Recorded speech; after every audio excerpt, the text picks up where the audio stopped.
Adding staff members. Go to the Users menu in your Kyte app. Click the plus button. Enter the user's name and an email not yet used in Kyte.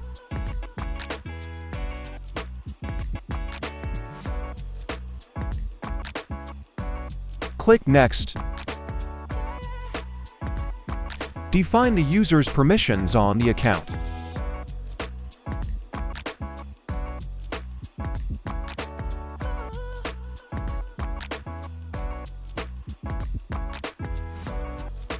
Click Next. Provide a password with at least 6 characters. Click Create User. A message with the access data will be sent to the registered email. Editing user's information.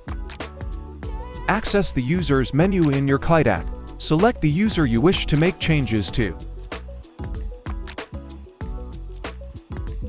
You can edit their name, email address, password, and permissions.